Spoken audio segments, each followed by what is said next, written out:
wabarakatuh. Perkenalkan, nama saya Farah Wali Suryadana, NPM 173100096 dari Universitas Malahayati, Bandar Lampung, dan berasal dari kelompok 8. Di sini saya akan melakukan pemeriksaan fisik abdomen serta pemeriksaan rektal tuse atau colok dubur sesuai dengan tugas yang diberikan oleh fasilitator kami, Dr. Vesti Lediani M. Yang pertama kali saya akan lakukan adalah inform consent atau meminta persetujuan dari pasien. Perkenalkan Bapak, nama saya Dr. Farah, saya dokter yang bertugas pada pagi hari ini. Apa benar dengan Bapak Agus?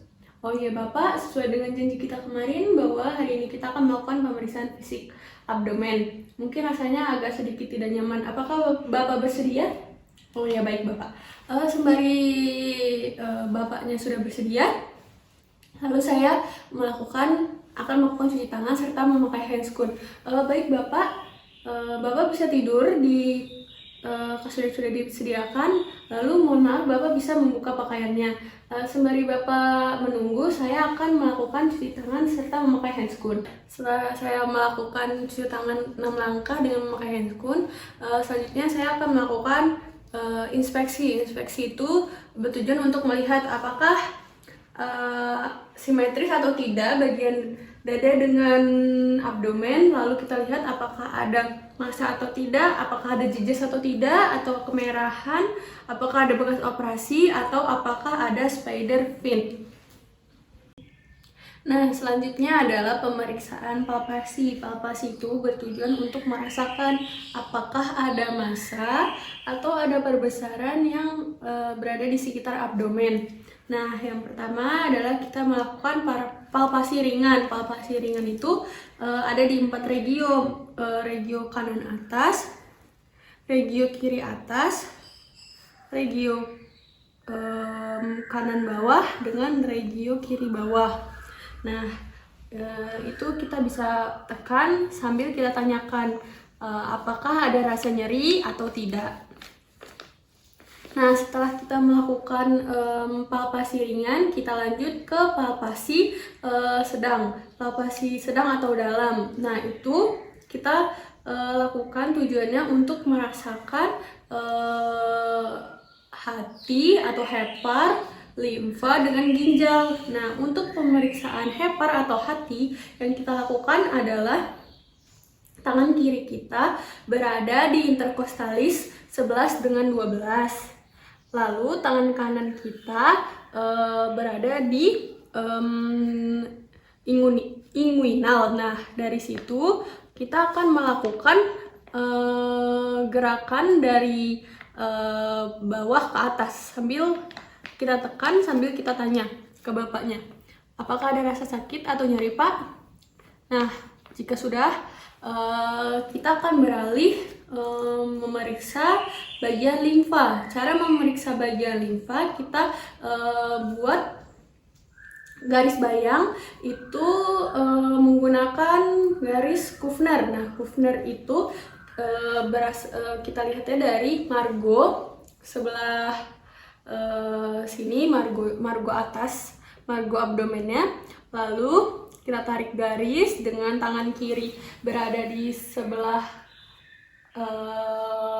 margo costalisnya, lalu tangan kanan berada di inguinal. Nah, setelah itu sambil kita tanya juga ke Bapaknya, apakah ada rasa sakit Pak atau nyeri?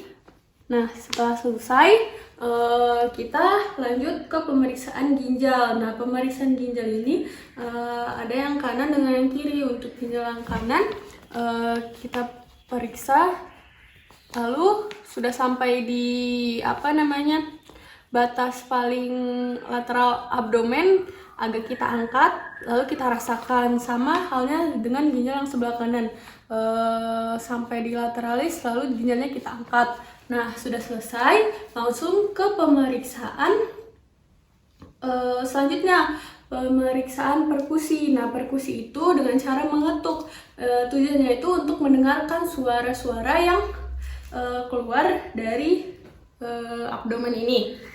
Itu sama kita melakukan di 4 regio. Regio kanan atas, regio kiri atas, regio kanan bawah dengan regio kiri bawah. Nah, setelah itu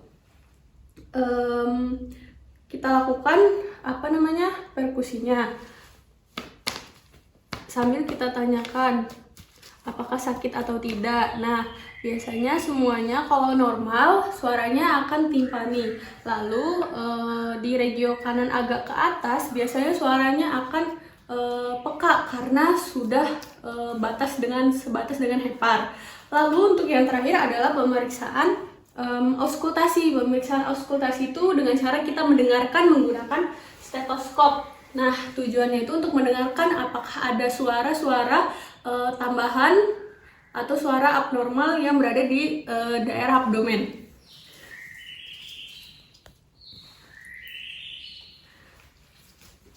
Sama, kita melakukan di 4 regio ini, regio kanan atas, regio kiri atas, regio kanan bawah dengan regio kiri bawah. Bapak bisa tolong tarik nafas, buang, tarik nafas, buang, tarik nafas, buang, tarik nafas, buang. Nah, biasanya kalau untuk kasus-kasus yang normal itu tidak ada suara tambahan. Nah, dan juga tidak ada suara seperti bising usus. Untuk kasus ini Bapak normal. Nah, setelah kita sudah melakukan 4 pemeriksaan fisik, inspeksi, palpasi, perkusi dengan auskultasi, kita mempersilahkan untuk pasien agar mengenakan bajunya kembali dan duduk kembali di kursi pemeriksaan untuk dokter bisa mendiagnosis atau memberitahu penyakit yang diderita oleh pasien tersebut. Sekian pemeriksaan fisik abdomen hari ini.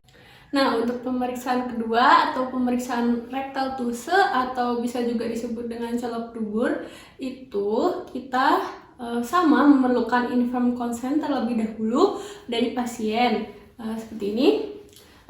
Selamat siang Bapak, perkenalkan nama saya Dr. Farah, saya bertugas pada pagi hari ini. Apa benar dengan Bapak Agus? Oh iya Bapak, jadi sesuai dengan janji kita kemarin, kita akan melaksanakan pemeriksaan rektal tuse atau bisa dikenal juga colok dubur. Itu bertujuan untuk mengetahui apakah ada tumor atau ada kelainan di dalam rektum atau di dalam dubur atau anus Bapak. Nah, apakah Bapak bersedia? Oke Bapak, mohon maaf bila nanti rasanya agak sedikit tidak nyaman. Nah, Bapak bisa silahkan tiduran dulu di tempat yang sudah disediakan. Sembari menunggu pasien, sembari menunggu pasien, saya akan mempersiapkan alat-alat yang diperlukan. Sebelum itu saya akan mencuci tangan terlebih dahulu. Lalu setelah itu kita akan mempersiapkan alat-alat yang akan digunakan. Yang pertama adalah handscoon, lalu yang kedua ada gel atau lubrikan, lalu yang ketiga ada kasa steril. Nah, setelah itu yang akan kita lakukan adalah kita meminta pasien untuk melepaskan celananya. Mohon maaf Bapak, bisa turunkan atau melepaskan celananya sampai sebatas dengkul saja ya Bapak. Oh ya baik, setelah pasien sudah melepaskan celananya, kita menyuruh pasien untuk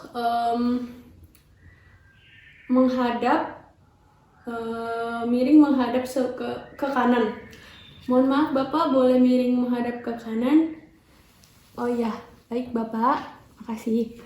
Nah, setelah pasien sudah miring menghadap ke kanan, kita bisa lihat ini bagian anus atau duburnya. Nah, sebelum kita melakukan rektal tuse atau melakukan colok dubur, yang pertama kita harus lakukan adalah kita membersihkan bagian sekitar anus atau dubur itu dengan menggunakan disinfektan atau kasa steril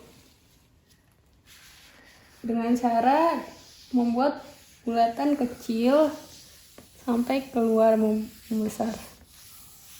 Nah, sudah kita membersihkan bagian anus atau dubur bagian luar, kita akan mengambil jeli, lalu kita taruh di bagian telunjuk kita. Nah, jika sudah, kita tidak boleh langsung memasukkan jari kita ke dalam anus atau dubur pasien. Pertama-tama kita harus perlahan dari luar, baru kita masukkan ke dalam.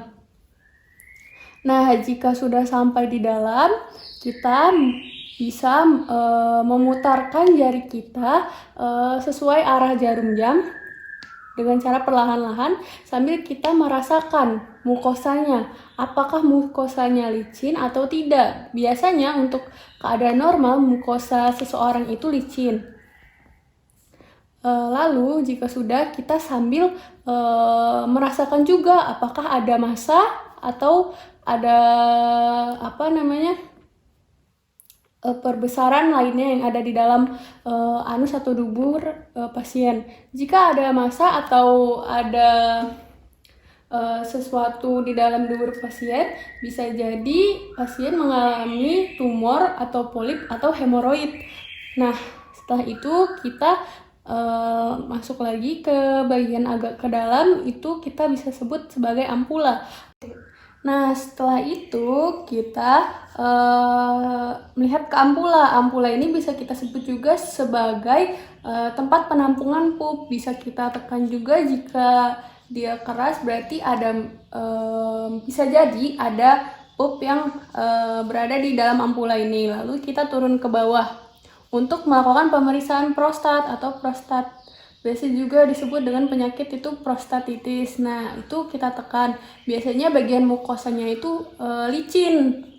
Lalu kita tanya, biasanya kalau dia terasa nyeri, berarti bisa jadi pasien terkena prostatitis.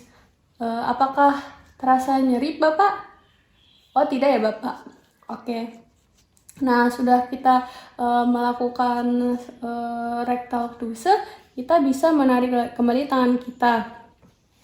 Lalu setelah itu kita lihat apakah ada lendir atau tidak, apakah ada darah atau tidak. Jika ada darah, bisa kita curigai adanya polip atau tumor, atau bisa jadi hemoroid internal. Nah, ketika sudah selesai, kita kembali membersihkan bagian anus atau dubur pasien menggunakan kasa steril.